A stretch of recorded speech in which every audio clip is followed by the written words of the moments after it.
Hello नमस्ते, welcome to अलीका classes. इस class में हम उपनिषद के विषय में पढ़ेंगे। उपनिषद का क्या अर्थ है, उपनिषद की संख्या कितनी है, उपनिषद कौन कौन से हैं, जो इम्पोर्टेंट फैक्ट है उन्हें डिस्कस करेंगे। सबसे पहले उपनिषद का अर्थ देखते हैं। उपनिषद का क्या अर्थ होता है। उपनिषद शब्द उप और नि दो उपसर्गों के सद धातु से क्विप प्रत्यय होने से उपनिषद शब्द बना है। उपनिषद शब्द उप और नि उपसर्ग से, सद धातु से और क्विप प्रत्यय से मिलकर बना हुआ है। उपनिषद का अर्थ होता है गुरु के पास बैठकर ज्ञान प्राप्त करना। उपनिषदों में ब्रह्म के स्वरूप, ब्रह्म की प्राप्ति, जीव जगत के रहस्य के विषय में जानकारी दी गई है। उपनिषद को वेदांत भी कहा जाता है। वेदांत का अर्थ होता है वेदों का सार। वेदों का सार होने के कारण, वेदों का अंतिम भाग होने के कारण उपनिषदों को वेदांत कहा जाता है।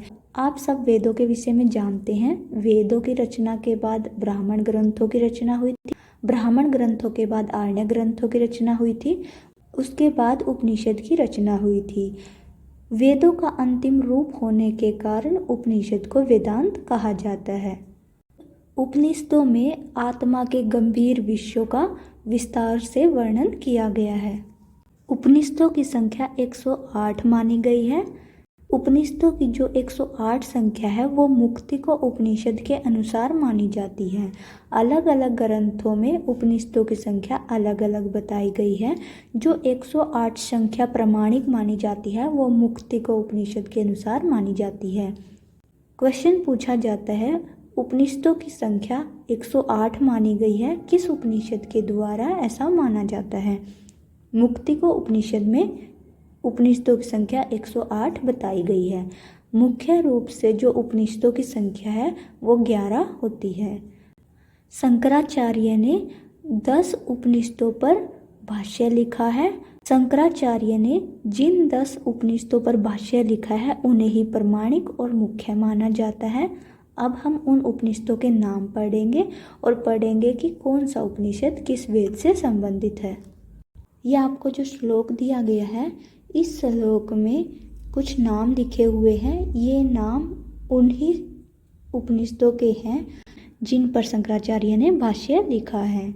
इस केन कठ प्रश्न मुंड मांडुक्य तितिर है, ऐत्रेयम च छांदोग्यम बृहदारण्यकम 10 है। यहाँ पर जो इस शब्द है वो ईशावास्य उपनिषद को दर्शाता है, केन केनोपनिषद को, कठ कठोपनिषद को, प्रश्न प्रश्नोपनिषद को, इसी प्रकार से मुंड मुंडकोपनिषद को, मांडुक्य से मांडुक्य उपनिषद, तित्रह से तैत्तिरीय उपनिषद, ऐत्रेयम से ऐत्रेय उपनिषद, छंद से छांदोग्य उपनिषद, बृहदारण्यक से बृहदारण्यक उपनिषद। 10 है 10। ये जो 10 उपनिषद है इन्हीं को प्रमाणिक और मुख्य माना जाता है। उपनिषदों को 2 प्रकार से विभाजित किया गया है। पहला जो विभाजित किया गया है वो वेदों के अनुसार और दूसरा विभाजन जो किया गया है वो विषय के अनुसार किया गया है। पहले हम पढ़ते हैं वेदों के अनुसार। वेदों के अनुसार 4 भाग में विभाजित किया गया है, क्योंकि वेद भी हमारे 4 ही हैं, ऋग्वेद, यजुर्वेद, सामवेद, अथर्ववेद। उपनिषद को वेद के अनुसार 4 भागों में बांटा गया है। ऋग्वेद से संबंधित 10 उपनिषद है, यजुर्वेद से संबंधित 51 उपनिषद है, सामवेद से संबंधित 16 उपनिषद है, अथर्ववेद से संबंधित 31 उपनिषद हैं। विषय के अनुसार उपनिषद 6 प्रकार से विभाजित किए गए हैं। वेदांत से संबंधित उपनिषदों की संख्या 24 है, योग से संबंधित उपनिषदों की संख्या 20 है, सांख्य से संबंधित उपनिषदों की संख्या 17 है, वैष्णव से संबंधित उपनिषदों की संख्या 14 है, शैव से संबंधित उपनिषदों की संख्या 15 है, शाक्त व अन्य विषयों का वर्णन किया गया है, उनकी संख्या 18 है। आपको यहाँ पर उपनिषदों की संख्या नहीं याद रखनी है, किस विषय से संबंधित कितने उपनिषद है। आपको याद रखना है कि विषय के अनुसार उपनिषद 6 प्रकार से विभाजित किए गए हैं। वेदांत के अनुसार, योग के अनुसार, सांख्य के अनुसार, वैष्णव के अनुसार और वेदों के अनुसार 4 भागों में विभाजित किए गए हैं। इसके बाद हम पढ़ते हैं कि कौन से वेद से संबंधित इम्पोर्टेंट उपनिषद हैं।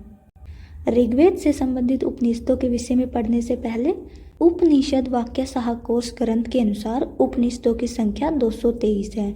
यह उपनिषदों की सबसे ज़्यादा संख्या है। इससे ज़्यादा उपनिषदों की संख्या कहीं नहीं बताई गई है।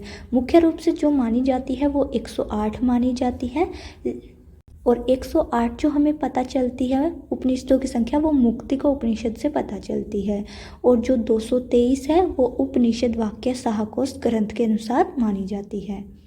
अब हम पढ़ते हैं ऋग्वेद से संबंधित उपनिषदों के विषय में। ऋग्वेद से संबंधित जो इम्पोर्टेंट उपनिषद हैं वो ऐतरेय उपनिषद, कौस्तुकी उपनिषद और वास्कल उपनिषद है। पहले हम इनके नाम पढ़ते हैं, उसके बाद हम देखेंगे कि किस उपनिषद में क्या इम्पोर्टेंट फैक्ट है। जो इम्पोर्टेंट है वही पढ़ेंगे, एक्स्ट्रा कुछ नहीं पढ़ेंगे। ऋग्वेद से जो संबंधित उपनिषद है वो ऐतरेय उपनिषद, कौस्तुकी उपनिषद और वास्कल उपनिषद है। अब हम यजुर्वेद से संबंधित इम्पोर्टेंट उपनिषद के विषय में पढ़ते हैं।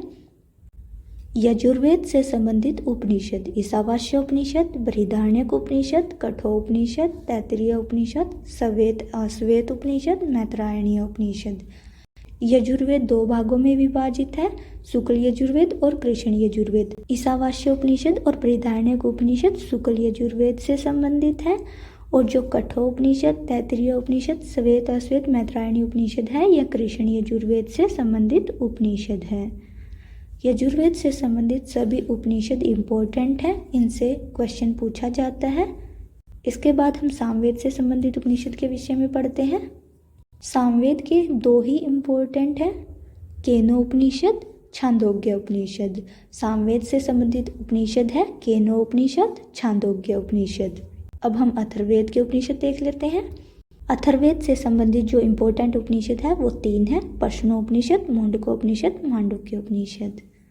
अब हम ईशावास्य उपनिषद के विषय में पढ़ते हैं।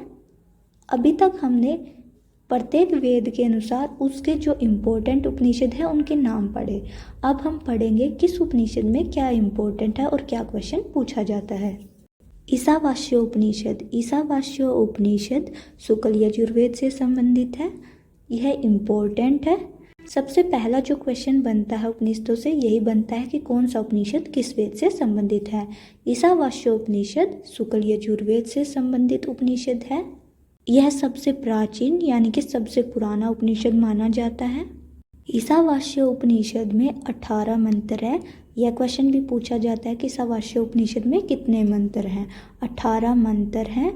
इस उपनिषद में कर्म मार्ग का महत्व बताया गया है, कर्म उपासना का वर्णन किया गया है, विद्या अविद्या का वर्णन किया गया है। इस उपनिषद में अद्वैतवाद का वर्णन किया गया है। इस उपनिषद का जो नामकरण है वो इसके पहले श्लोक के पहले शब्द के अनुसार किया गया है। इस उपनिषद की जो स्टार्टिंग होती है ईशावास्य से होती है, जिस कारण इसका नाम ईशावास्य उपनिषद रखा गया। विद्या अमृतम सनुते, यह जो सूक्ति है यह ईशावास्य उपनिषद से ही ली गई है। क्वेश्चन पूछा जाता है विद्या अमृतम सनुते किस उपनिषद में वर्णन किया गया है। इस उपनिषद के विषय में इतना ही पढ़ेंगे। बृहदारण्यक उपनिषद शुक्ल यजुर्वेद से संबंधित है। विशाल रूप होने के कारण, बृहद रूप होने के कारण इस उपनिषद को बृहदारण्यक उपनिषद कहा जाता है। इस उपनिषद में 6 अध्याय हैं। बृहदारण्यक उपनिषद में तत्व ज्ञान, उपासना, अद्वैत, संन्यास, निष्ठा आदि का वर्णन किया गया है।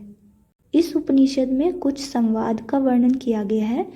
जिन संवादों का वर्णन इस उपनिषद में किया गया है ये क्वेश्चन पेपर में पूछे जाते हैं।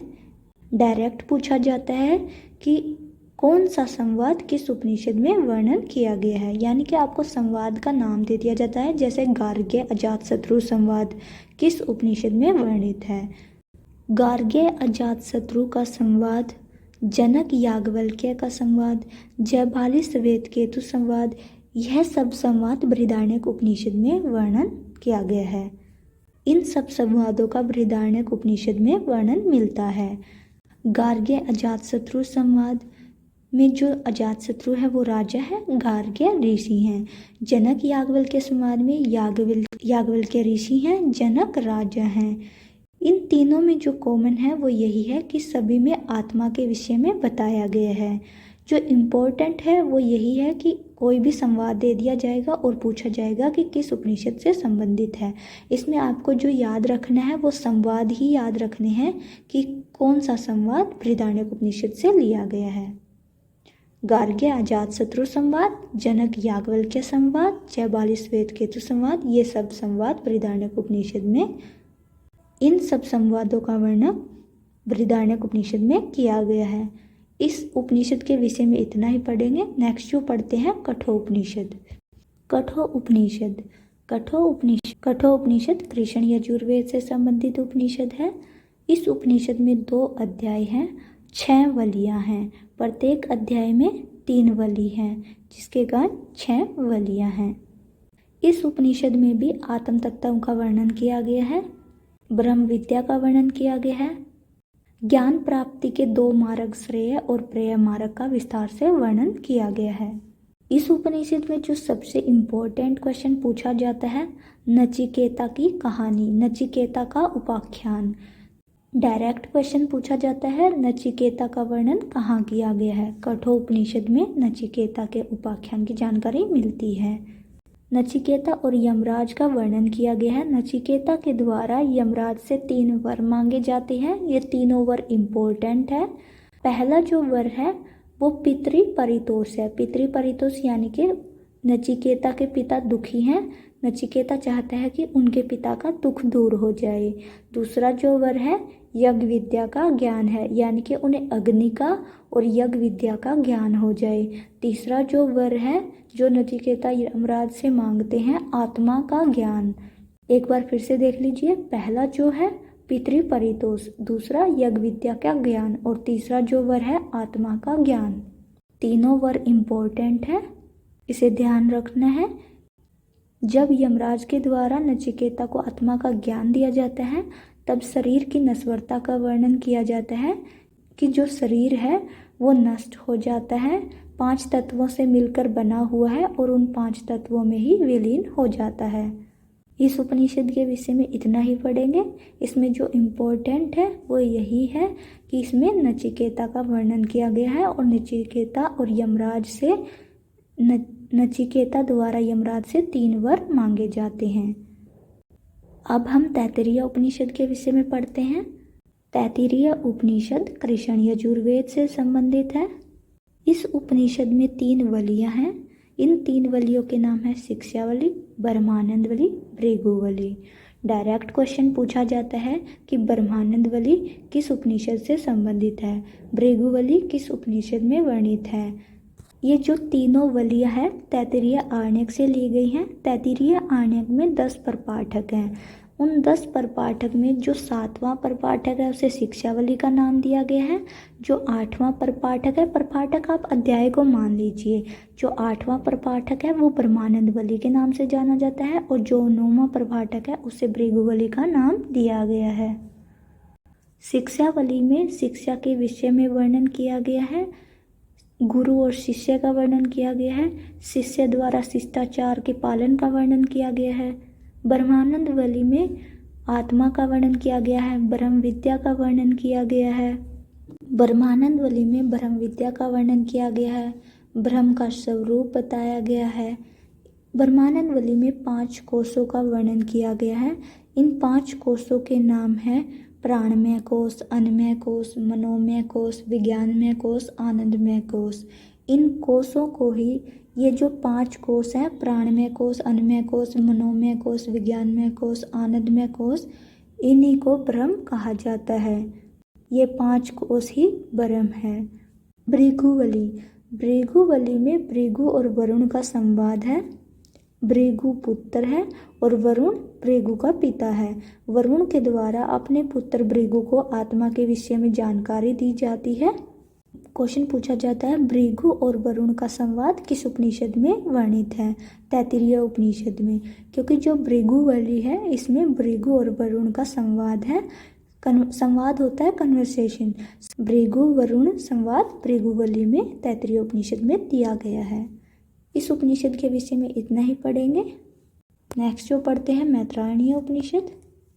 मैत्रायणीय उपनिषद, यह उपनिषद भी कृष्ण यजुर्वेद से संबंधित है। इस उपनिषद में 7 प्रपाठक हैं। इस उपनिषद में सांख्य दर्शन, योग दर्शन, आत्मा, परमात्मा आदि का वर्णन किया गया है। इस उपनिषद के विषय में इतना ही पढ़ेंगे क्योंकि इसमें ज़्यादा क्वेश्चन नहीं पूछे जाते हैं। नेक्स्ट जो हम पढ़ रहे हैं श्वेत अश्वेत उपनिषद। श्वेत अश्वेत उपनिषद, यह उपनिषद कृष्ण यजुर्वेद से संबंधित है। इस उपनिषद में 6 अध्याय हैं। इस उपनिषद में शैव दर्शन, योग सिद्धांत आदि का वर्णन किया गया है। यानी कि योग से संबंधित जो विषय हैं, शैव दर्शन से संबंधित जो विषय हैं, उनका वर्णन किया गया है। एग्जाम पॉइंट ऑफ व्यू से इम्पोर्टेंट उपनिषद नहीं है, ज़्यादा डिटेल में नहीं पूछा जाता है। इसका जो आपको याद रखना है, यही याद रखना है कि यह कृष्ण यजुर्वेद से संबंधित उपनिषद है। केनो उपनिषद। केनो उपनिषद सामवेद से संबंधित उपनिषद है। इस उपनिषद को तवलकार उपनिषद भी कहा जाता है। इस उपनिषद में 4 खंड हैं। इस उपनिषद का जो नामकरण है, इसके पहले श्लोक के पहले शब्द के कारण केनो उपनिषद नाम रखा गया है। इसका जो पहला शब्द है केनेसित है, केनेसित पतति, केन से स्टार्ट होने के कारण इसका नाम केनो उपनिषद रखा गया है। केनेसित पतति जो सूक्ति है वो केनो उपनिषद में वर्णित है। इसके अलावा जो इम्पोर्टेंट है उमा हिमवती का आख्यान, उमा हिमवती की जो कहानी है, उमा हिमवती का जो वर्णन है वो केनो उपनिषद में किया गया है।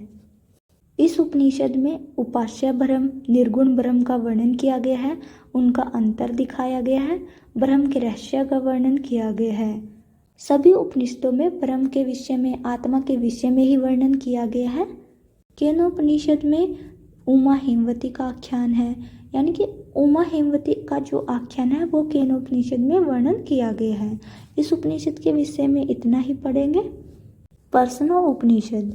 पर्सनो उपनिषद अथर्ववेद से संबंधित उपनिषद है। इस उपनिषद में 6 खंड दिए गए हैं। इन 6 खंडों में 6 ऋषियों का वर्णन है। ये जो 6 ऋषि हैं मिलकर के पिपलाद ऋषि के पास जाते हैं और उनसे ज्ञान प्राप्ति करते हैं। इन ऋषियों के द्वारा क्वेश्चन पूछे जाने के कारण, प्रश्न किए जाने के कारण ही इस उपनिषद का नाम प्रश्न रखा गया। यानी कि जो ये 6 ऋषि हैं पिपलाद ऋषि के पास जाते हैं ज्ञान प्राप्ति करने के लिए, उनसे प्रश्न पूछते हैं, तो प्रश्न पूछने के कारण ही इस उपनिषद का नाम प्रश्नोपनिषद रखा गया है। इस उपनिषद में चर अचर जगत की उत्पत्ति का वर्णन किया गया है, ओमकार के पर अपर रूप का वर्णन किया गया है। इसके साथ ही इस उपनिषद में स्वप्नावस्था का वर्णन किया गया है, 16 कलाओं का वर्णन किया गया है। इस उपनिषद के विषय में इतना ही पढ़ेंगे। मांडुक्य उपनिषद अथर्ववेद से संबंधित उपनिषद है। इससे पहले जो हमने पढ़ा था पर्सनो उपनिषद, वह भी अथर्ववेद से संबंधित था। मांडुक्य उपनिषद भी अथर्ववेद से संबंधित उपनिषद है। इस उपनिषद में 12 खंड है। इन खंडों को कंडिकाएं भी कह दिया जाता है, यानी कि 12 कंडिकाएं। इस उपनिषद में ओमकार के रहस्य का वर्णन किया गया है, ब्रह्म की 4 अवस्थाओं का वर्णन किया गया है। ये जो ब्रह्म की 4 अवस्थाएं हैं, इनका नाम है जागृत अवस्था, स्वपन अवस्था, सुषुप्ति अवस्था, तुरीय अवस्था। जागृत अवस्था होती है जब जाग रहे होते हैं, स्वपन अवस्था जब सपना देख रहे होते हैं, सुषुप्ति जब सो रहे होते हैं, तुरीय अवस्था होती है जब इन तीनों में से कोई भी अवस्था नहीं होती। ओमकार के रहस्य का वर्णन होने के कारण यह इम्पोर्टेंट उपनिषद है। क्वेश्चन पूछा जाता है ओमकार का रहस्य किस उपनिषद में दर्शाया गया है? मांडुक्य उपनिषद। इस उपनिषद में यही इम्पोर्टेंट है। इसके बाद हम मुंडको उपनिषद के विषय में पढ़ते हैं। मुंडको उपनिषद। मुंडको उपनिषद अथर्ववेद से संबंधित उपनिषद है। इस उपनिषद में 3 मुंडक हैं, 6 खंड हैं। प्रत्येक मुंडक में 2 खंड है, यानी कि 6 खंड भी कह सकते हैं, 3 मुंडक भी कह सकते हैं। मुंडको उपनिषद में द्वैतवाद का वर्णन किया गया है। जो 6 वेदांग हैं, शिक्षा, कल्प, व्याकरण, निरुक्त, छंद, ज्योतिष। इन वेदांग के विषय में जो सबसे पहले जानकारी मिली थी कि वेदों के 6 अंग होते हैं, व्याकरण, शिक्षा, कल्प, निरुक्त, छंद, ज्योतिष। इनकी जानकारी मुंडकोपनिषद से ही मिलती है। मुंडकोपनिषद में ही वेदों के 6 अंग बताए गए हैं। सत्यमेव जयते, यह जो सूक्ति है मुंडकोपनिषद से ही ली गई है। इम्पोर्टेंट है, पूछा जाता है सत्यमेव जयते का वर्णन कहाँ किया गया है, मुंडकोपनिषद में। वेदांत, वेदांत का सर्वप्रथम प्रयोग मुंडकोपनिषद में ही किया गया है। अभी हमने देखा था कि उपनिषदों को वेदांत भी कहा जाता है। यह जो वेदांत शब्द है मुंडकोपनिषद में सबसे पहले प्रयोग किया गया था। इस उपनिषद के विषय में जो इम्पोर्टेंट है वो यही है। इसके बाद हम नेक्स्ट उपनिषद के विषय में पढ़ते हैं, छांदोग्य उपनिषद। छांदोग्य उपनिषद, छांदोग्य उपनिषद सामवेद से संबंधित उपनिषद है। छांदोग्य उपनिषद में 8 अध्याय हैं। इस उपनिषद में ओमकार के स्वरूप का वर्णन किया गया है। अभी हमने जो पहले पढ़ा था वो ओमकार रहस्य था, यहाँ पे स्वरूप का वर्णन किया गया है। आपको ध्यान रखना है कहाँ स्वरूप है, कहाँ पर रहस्य है। सर्व खल्विदम वरम, यह जो सूक्ति है इसका जो वर्णन किया गया है वो छांदोग्य उपनिषद में किया गया है। आपको ये जो सूक्तियाँ दी हैं डायरेक्ट पूछ ली जाती है किस उपनिषद से ली गई हैं, जैसे संवाद हो गया, सूक्तियाँ हो गई। ये आपको डायरेक्ट याद रखनी है कि कौन सी सूक्ति, कौन सा संवाद किस उपनिषद से लिया गया है। इस उपनिषद में जयपाली दार्शनिक सिद्धांत, के अशोकपति का जो सृष्टि आदि का वर्णन किया गया है। नारद सनत कुमार वृतांत, ये जो नारद सनत कुमार का जो वृतांत है, जो वर्णन है वो भी छांदोग्य उपनिषद में किया गया है। ये इम्पोर्टेंट है, नारद सनत कुमार वृतांत। इस उपनिषद में सूर्य उपासना का, गायत्री का आदि का वर्णन किया गया है। इस उपनिषद के विषय में यही पढ़ेंगे। नेक्स्ट जो पढ़ते हैं ऐत्रेय उपनिषद। ऐत्रेय उपनिषद ऋग्वेद से संबंधित है। इसमें 3 अध्याय हैं। ज्ञानम ब्रह्म सूक्ति का ऐत्रेय उपनिषद में वर्णन किया गया है। विश्व की जो रचना है कि विश्व की रचना कैसे हुई, इन सब का वर्णन ऐत्रेय उपनिषद में किया गया है। परमात्मा के द्वारा विश्व की रचना हुई है, परमात्मा ही विश्व की देखभाल करता है, इन सब का वर्णन ऐत्रेय उपनिषद में किया गया है। ऐत्रेय उपनिषद में आदर्शवाद, आत्मवाद, सृष्टिवाद आदि का वर्णन किया गया है। उपनिषदों के विषय में इतना ही पढ़ेंगे। आपने देखा होगा कि हमने शंकराचार्य द्वारा 10 मुख्य उपनिषदों के विषय में कहा था, लेकिन यहाँ पर हमने 12 उपनिषदों के विषय में पढ़ा। कुछ उपनिषद ऐसे हैं जिनका वर्णन शंकराचार्य ने नहीं किया था, लेकिन वो उपनिषद पूछ लिए जाते हैं, इसलिए जो इम्पोर्टेंट उपनिषद थे उनके विषय में जो इम्पोर्टेंट पॉइंट थे वो हमने यहाँ पर देखे। नेक्स्ट जो क्लास होगी उसमें हम उपनिषद से रिलेटेड क्वेश्चन आंसर करेंगे। क्वेश्चन आंसर करने से आपको आइडिया हो जाता है कि पेपर में क्वेश्चन कैसे पूछे जाते हैं। इस क्लास में हम इतना ही पढ़ेंगे। अगर आपको क्लास अच्छी लगी हो तो चैनल को सब्सक्राइब कर दें ताकि आपको नेक्स्ट क्लास की नोटिफिकेशन मिलती रहे।